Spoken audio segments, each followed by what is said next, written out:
Les amis, bien le bonjour, dans ce cadre bucolique, avec le ruisseau qui coule, toujours pas de pipi, j'ai ma Pampers, ce n'est pas ça. Et aujourd'hui, après le C5 Aircross, on va parler d'une nouvelle Citroën. C'est une vidéo un petit peu hommage à la plus petite des Citroën, la Citroën C1. Plus petite, il y a la Citroën Ami maintenant qui la remplace avec la C3. Désolé pour les chiens qui aboient, voilà, on est en pleine campagne, mais bon... Voilà, la C1 donc, qui est remplacée par la Citroën Ami full électrique et la C3. Ce sont les deux plus petits modèles actuels dans la gamme. Et je trouve ça regrettable qu'ils aient arrêté la C1. Alors la C1, vous en croisez forcément des dizaines par jour. Petit modèle, 3,46 m de longueur, 1,62 m en largeur. On se rapproche des dimensions d'une K-Car, mais on n'y est pas encore. Hein. La Twingo 1, c'était 3,43 m.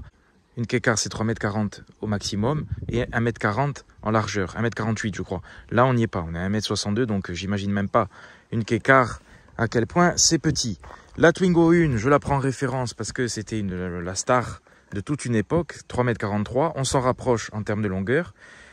La forme est différente, c'est moins vitré. Alors, on en trouve plein actuellement en occasion. Tous les prix, toutes les versions, avec le toit ouvrant, avec un intérieur avec écran. Celle-ci n'en a pas. On est vraiment sur la voiture basique. Je remercie le groupe Minicon pour ce prêt. C'est normal que je vous en parle. J'ai fait toute la gamme. Il fallait bien que je parle de la C1. Même si elle n'est plus disponible en neuf, le groupe Minicon, il y en a à vendre. Ça dépend des prix. Des fois 10 000, 11 000, 12 000, 13 000. C'est l'inflation. Je suis toujours choqué de voir les prix des voitures actuelles. Pour toutes les marques, hein, je parle. Hein. La C1, moi, quand j'avais acheté ma Twingo en 2011, la Twingo 2, je l'avais payée 10 000 € en neuf. Alors que maintenant, une voiture neuve à 10 000 €, qu'est-ce que vous avez en neuf? Pour manœuvrer, pour se garer, c'est un régal. Je suis tellement pas habitué aux petites voitures que je me suis garé avec aujourd'hui en ville. J'avais l'impression d'avoir un camion. Je laissais 1 mètre derrière parce que voilà, je n'ai pas l'habitude d'avoir des voitures aussi petites. Donc c'est vraiment incroyable. Je vous fais un tour de la voiture. Vous la connaissez forcément, hein, qui a quand même eu une longue carrière puisqu'il y a eu la phase 1. Et avec ses petits phares, elle est mignonne, cette petite C1. J'aime bien. On retrouve, comme sur la C3, le montant de pare-brise noir. Je pense que c'est du covering, hein, c'est du covering sur la peinture blanche. Un grand pare-brise. Alors, elle est assez basse. On est sur une garde au sol de 12 cm. Mais je la trouve plus basse visuellement. Surtout qu'il y a cette lame à l'avant qui pourra frotter plus souvent cette petite baguette plastique. Mais elle est joviale, elle est jolie cette petite C1. Après, il y a eu la triplette, hein, 108 C1 Aygo. Dites-moi quelle est votre préférée. N'hésitez pas à donner votre expérience si vous utilisez cette petite voiture au quotidien.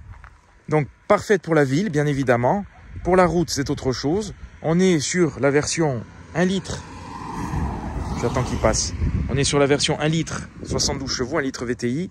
En 72 chevaux, 93 Nm de couple atmosphérique. Voilà, là, on est sur le basique du basique. 3 cylindres, petite sonorité sportive, ça c'est marrant, c'est assez amusant. Voilà, elle est assez amusante à conduire. Voilà les enjoliveurs, on est sur du 165 65 14, une monte très petite, à l'ancienne. Alors c'est bien parce qu'elle a quand même une roue de secours. Je vais vous montrer ça tout à l'heure. On est sur la version 3 portes, il y a également la version 5 portes. La version 3 portes, le défaut c'est que la porte est vraiment immense. Donc quand vous êtes garé à côté d'une voiture que vous n'avez pas beaucoup de place, voilà, c'est assez compliqué. La version 5 portes offre un petit peu plus de polyvalence et voilà l'intérieur. J'ai l'impression que c'est un retour dans le passé avec cette voiture parce que c'est tellement basique, économique et simpliste, mais j'apprécie et en tout cas elle remplit sa fonction. Donc voilà, les sièges colorés avec l'appui-tête intégrée, attention, c'est sport. Il est assez confortable, on n'est pas sur le niveau de confort digne de Citroën, mais c'est tout à fait suffisant pour une voiture de ce type. Pour de la ville. Alors je me suis assis à l'arrière pour essayer, pour voir ce que ça donne. Franchement, c'est pas dégueulasse. Le siège est assez confortable. Je suis assez surpris. On est vraiment pas mal. En fait, ça dépendra de qui est assis à l'avant et si les jambes de la personne devant mesurent 3 mètres. Alors, vous n'aurez plus de place aux jambes. Mais c'est assez suffisant pour faire 1000 km, je ne pense pas. Une petite vitre. Faut pas être claustrophobe à l'arrière de cette C1. Vous êtes assis carrément dans le coffre. C'est petit, mais en tout cas, ça a des places pour dépanner. Par contre, ma Twingo 2, à côté, on n'est pas sur les mêmes dimensions, on est sur 3,60 m, mais ça n'avait rien à voir. La Twingo 2, c'était une polyvalente, une vraie polyvalente. Et c'est pas mal. Franchement, c'est pas mal. C'est assez confortable. Il n'y a rien. Il y a un petit accoudoir en plastique. Un petit rangement ici, quand même. C'est tout. Je vous montre également l'arrière. Celle-ci a les bips de recul. Donc bon, sur une petite voiture comme ça, mais ça sert un peu à rien, mais c'est pas grave. Le bouton pour ouvrir le coffre, ou plutôt la vitre. Voilà. Coffre en vitre. 196 litres. Ça va, c'est correct. Finalement, je n'avais pas le souvenir que le coffre était aussi correct. Je m'attendais à pire. Parce que je l'avais déjà essayé à l'époque, mais je ne l'avais pas filmé. La roue de secours, ça c'est bien. Secours, vu la taille, j'ai cru que c'était une vraie roue. En fait, non, c'est une roue galette. Mais en tout cas, c'est bien que cette petite voiture propose une roue de secours. Les sièges qui peuvent se rabattre. Voilà, donc comme ça, vous pouvez avoir un coffre tout à fait correct pour 2 personnes à l'avant. Et vous fermez la vitre. Voilà. On a l'impression qu'elle va se casser à chaque fois que vous fermez, tellement ça fait du bruit. Vous avez le feu qui est coupé, à la manière des Citroën, c'est habituel. Et les LED en bas, elle est amusante. Et par contre, puisque je suis utilisateur de la C3, en ce moment, quand j'ai pris le volant, je me suis dit, ah oui, la différence est quand même énorme. On est sur vraiment quelque chose d'inférieur. Là, enfin, quand je vais reprendre la C3, je vais avoir l'impression de rentrer dans une Rolls, tellement le confort est différent. Après... Voilà, c'est pas du tout les mêmes véhicules. Voilà le feu à l'arrière, comment il est. Le C1 qui est là. Citroën, écrit en gros sur la vitre, qui diffère très peu de la 108. La calandre. L'Aigo se démarquait un petit peu plus. Alors, sous le capot, sous le mini capot, un petit 1 litre VTI. Bon, un petit peu de poussière. Et pas de vérin. Voilà, c'est scandaleux. Non, c'est normal, c'est tout à fait normal. Des nervures sur le capot, attention. C'est très très nerveux.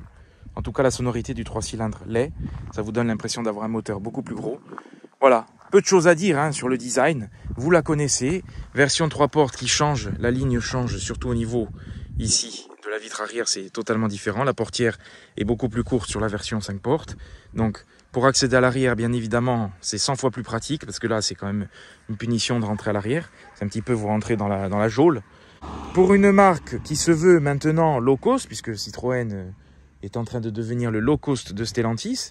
Pour une marque qui se veut low cost, je trouve ça dommage qu'il n'y ait plus ce modèle dans la gamme, puisqu'il correspondait à l'image low cost. Alors c'est sûr, elle a quand même un paquet d'années, c'est sûr qu'elle a quand même vieilli, mais en attendant, ils auraient pu la proposer à un prix contenu. Malheureusement, l'inflation fait que les prix se sont envolés et je pense que ça serait devenu indécent de proposer ce modèle à 16 000, 17 000 euros, voire 18 000 euros. Soyons fous. Quand vous voyez le prix d'une Twingo actuelle et quand vous voyez celui de la Twingo il y a 10 ans, c'est incroyable. Comme la Clio, comme tous les autres modèles, comme toutes les marques. Donc c'est comme ça. Mais je pense que ça aurait été indécent de proposer une augmentation folle de prix sur un modèle qui a vieilli, qui n'a pas trop évolué.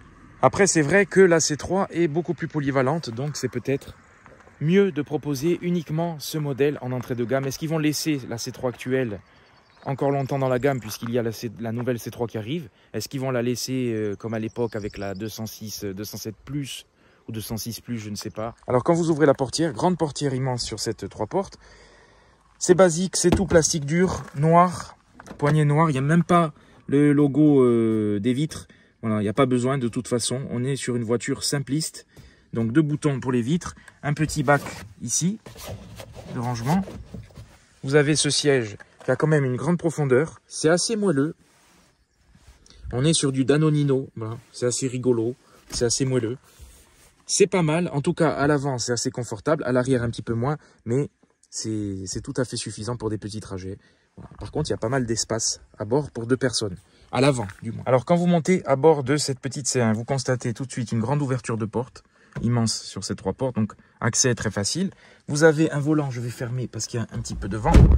Vous avez un volant gigantesque, en plastique assez moelleux, agréable.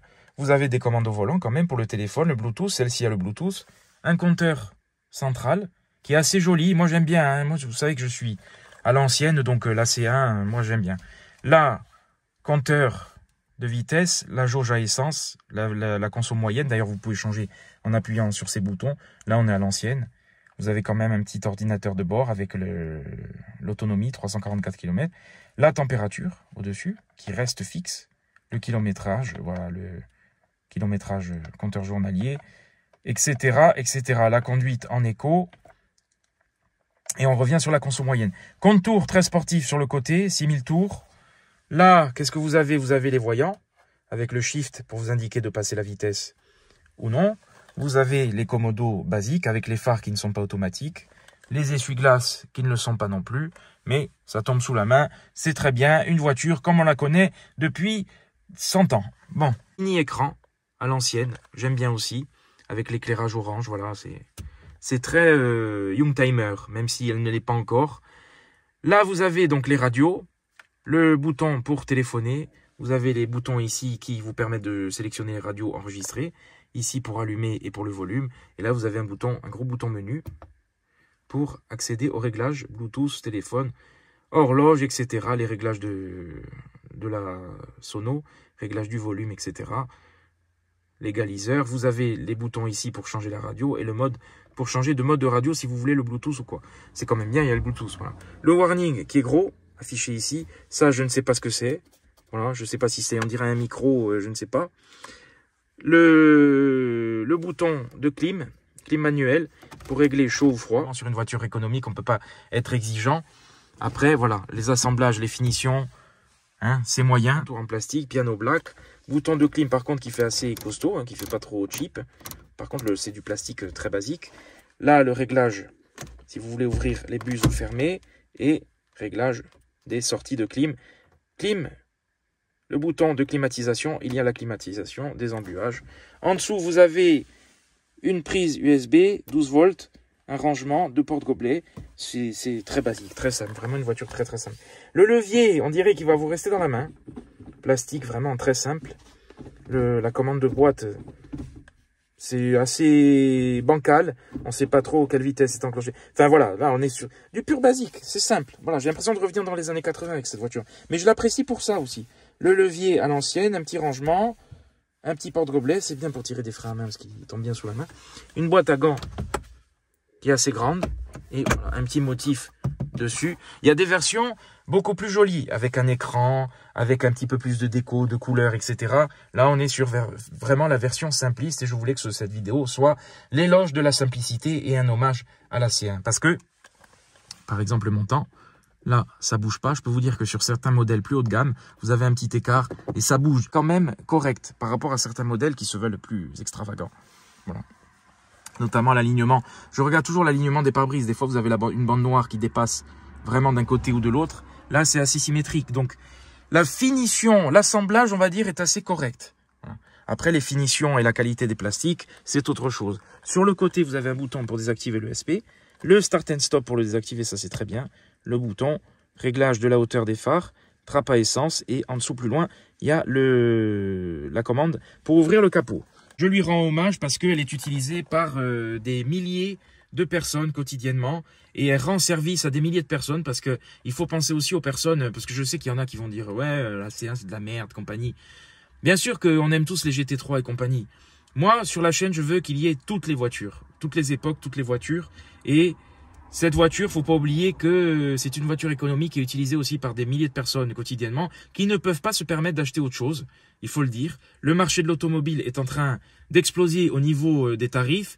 Bientôt, ça deviendra un vrai luxe d'avoir une voiture. Donc voilà, il faut rendre hommage à ces voitures. Je salue aussi toutes les personnes qui les utilisent. Et il y en a qui les utilisent aussi parce qu'ils peuvent avoir les moyens, mais ils n'en ont rien à foutre de l'automobile. Donc je comprends aussi tout à fait. Mais il y en a pour qui ça a été une porte d'accès à l'automobile, cette voiture, parce qu'on était dans des tarifs tout à fait corrects. Maintenant, c'est fini. Hein. Franchement, quand vous voyez qu'une Clio, c'est 20 000 euros, il y a 10-15 ans, avec 20 000 euros, vous aviez une voiture, vous aviez un monospace, quoi. Donc bon, ça devient du grand n'importe quoi. Donc voilà, là c'est en tout cas, j'aime bien la présentation, beaucoup de piano black, hein, ça prendra les traces de doigts. Là vous avez un petit espace pour poser un téléphone ou quoi. Là je ne sais, oui c'est l'aération et l'affichage de l'airbag passager qui est ici. J'aime bien la forme, cette forme. Visibilité qui est très bonne. Vous pouvez régler le siège en hauteur, donc ça vous permettra d'être un petit peu plus haut parce qu'il y a quand même beaucoup de courses au niveau de la hauteur. Un petit pare-soleil, miroir qui n'est pas rétro-éclairé, c'est normal, il y a juste cet éclairage. Bonne visibilité, les vitres sont grandes sur le côté, donc ça c'est bien aussi. En fait, quand vous êtes à l'extérieur, la voiture fait assez petite, assez économique, assez cheap, entre guillemets. La Twingo fait tout de suite plus huppée, alors que ce n'est pas forcément le cas. Quand vous êtes à l'intérieur, par contre, vous avez l'impression d'être dans une voiture beaucoup plus cossue. Voilà, parce qu'elle est quand même assez large. Il y a quand même assez de place à bord. Voilà. Je vous dis, c'est l'éloge de la simplicité. Voilà, ce sera peut-être le titre de la vidéo. On va démarrer. sonorité sublime. Voilà, j'ai l'impression de démarrer une voiture d'il y a 15-20 ans. Mais c'est rigolo, ça vibre, ça vit. Attention.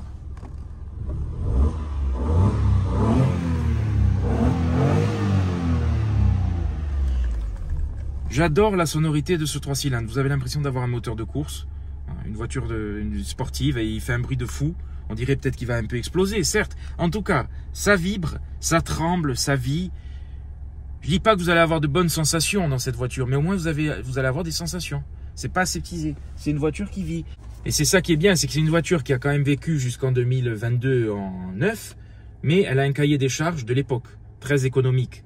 Donc, moi je lui rends hommage parce qu'elle est vraiment très agréable et elle suffit amplement pour remplir parfaitement sa fonction. Voilà le petit levier jouet. C'est parti, on va les rouler un petit peu. Ah oui, j'ai oublié de vous dire que les rétros se réglaient manuellement, hein, bien évidemment. Voilà, la petite tige à l'ancienne, ça aussi. Les jeunes ne connaîtront pas ça, hein. Autant il y en a qui connaissent pas, mais nous on a connu, hein, les vieux. Hein. Voilà. Attention, départ, voiture de course.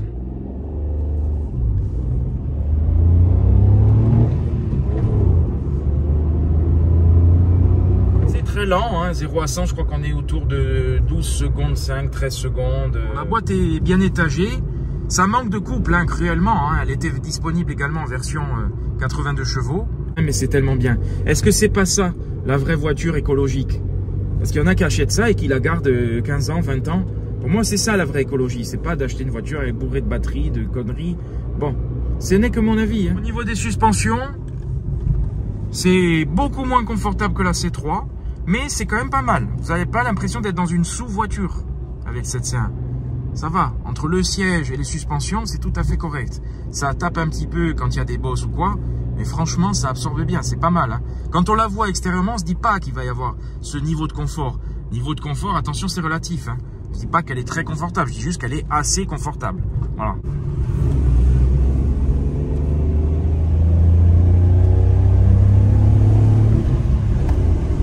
Voiture de course, voiture incroyable. Ça pulse. C'est punchy, vraiment, c'est un truc de fou. Non, cela dit, c'est amusant. Jusqu'à 50 km/h, ça va, après, ça se gâte. Insonorisation légère. Elle permet de profiter de la ville et de s'éloigner un petit peu de la ville. Voilà, avec ce petit 3 cylindres, 72 chevaux, qui suffisent amplement, franchement. Après, regardez la conso, là, je suis à 5,8 litres parce que je la pousse quand même un peu, mais ça peut descendre plus, donc c'est quand même assez économique. 35 litres de réservoir, mais vous avez quand même une bonne autonomie. La Twingo 2, voilà, je vous en parlais, je l'adore la Twingo 2. J'avais fait un post sur Insta où je racontais un petit peu mon ressenti. C'était ma première voiture en 2011 et oui, je suis vieux, je suis très très vieux et je l'ai adoré. J'ai adoré, une polyvalence extrême. J'ai tout fait avec cette voiture, j'ai fait 65 000 km, j'ai fait des 1000 km avec, sans régulateur de vitesse, sans rien, et c'était très bien. C'était voilà, très bien. Je vais le laisser passer parce qu'il y a une Kia Picanto qui est arrivée tout à l'heure comme Louis de Funès. Voilà, comme un fou. Bon, après, il a une Picanto. Je veux dire, moi, j'ai qu'une C1. Je veux dire, au bout d'un moment, je laisse place. Rattraper. Tenue de route, c'est pas mal. Mais c'est pas une voiture qui vous met 100% en sécurité. J'essaie de conduire un peu dynamique. C'est pas mal, mais franchement, il y a des moutons. Hein. Comme d'habitude, ils se posent des questions. Je m'emballe, je m'emballe. Petite C1 quittée, stage 2, je ne sais pas ce que ça donne. N'hésitez pas à me donner vos expériences. Si vous avez une citadine, quelle expérience, quel trajet, quel type d'utilisation vous en faites. Alors, je ne suis pas fan du 3 cylindres quand on vous le met dans des berlines qui pèsent 1,8 tonne. Par contre, dans la C1, je trouve que ça lui va bien. Voilà. Ça correspond à ce type de voiture, à ce type d'utilisation. Les voitures, c'est comme les téléphones, les smartphones. Ils font tout sauf téléphoner. Comme les voitures maintenant, ils font coussin péteur. Bientôt, ils vous font le café. Je pense à Tesla, hein, coussin péteur, etc. Les jeux, les écrans. Voilà. Mais à quoi bon? On perd la fonction de base pour en arriver à du divertissement total, permanent, et la perte de contact avec la réalité. C'est un petit peu ça. Là, je dis pas que c'est exceptionnel, loin de là, mais en tout cas, c'est simple et la fonction était remplie. tout comme les voitures encore plus anciennes. Voilà, c'est tout, c'était simple. Le compteur, c'est vrai qu'on dirait un petit peu un compteur de moto, hein, au niveau du dessin, j'aime bien, avec ce contour orange sur le côté. Et c'est pas en option, c'est de série, vous avez pas le siège massant, vous avez le siège tremblant. Parce que le 3 cylindres, il tremble. Donc ça fait des petites vibrations, voilà, c'est pas désagréable, mais c'est le propre du 3 cylindres, c'est comme ça. Alors voilà l'ambiance de nuit, enfin il fait pas encore tout à fait nuit. Il faut aimer l'orange, hein. Tout est orange, ça fera plaisir aux nostalgiques. Moi j'aime bien cet éclairage comme ça, dans tous les cas c'est très lisible. Alors après plusieurs heures de conduite, j'ai apprécié la légèreté de la C1 parce que j'ai oublié de vous le préciser, mais elle ne pèse que 840 kg à vide. Donc à plein c'est pas pareil, hein. Avec moi dedans on est plus à 1,6 tonne. Et c'est vraiment agréable, c'est assez agile. Donc elle n'a que 72 chevaux mais c'est suffisant pour du moins sa fonction principale. Donc niveau comportement routier ça va, ça tangue pas trop. C'est assez raide, hein, au niveau des suspensions. Et puis on est assis très bas. La grosse différence avec la Twingo, on est assis type SUV, là on est très très bas. Donc elle est assez agréable. Voilà, vous en avez pour votre argent. Une mini polyvalente. Alors c'est sûr que le manque de couple sur le sinueux, il faudra souvent rétrograder. Mais globalement, c'est quand même correct. L'éclairage est suffisant. Ça va. Je suis repassé en croisement. Et c'est bien parce qu'elle tangue beaucoup moins que la C3, puisque vous le savez, je roule en C3 quotidiennement. Alors j'ai fait la vidéo 100 km par jour en C3, j'aurais pu faire 100 km en C1 pour faire le comparatif. Comparativement, on est beaucoup moins dans un cocon que dans la C3. Voilà, on sent qu'on est au niveau inférieur, que ce soit au niveau du confort, du dynamisme, surtout avec le 1,5 litre l'OHDI pour la C3. Au niveau de l'insonorisation, voilà, tout est moindre, mais surtout pour un tarif en occasion qui se rapproche quand même, qui est très très proche de la C3. Ça fait pas vrai Citroën, hein, on est loin de la définition Citroën, on est loin du confort Citroën, on sent que ça a été une voiture faite en collaboration. Elle est un petit peu plus fatigante que la C3 sur les longues utilisations, parce que 100 km par jour, voilà, je sens la différence, mais globalement ça s'est bien passé. Même au niveau conso, je consomme autant que la C3 diesel, donc ça va, sur mon trajet du moins, sur mon parcours quotidien. Donc pour un petit mot bloc essence.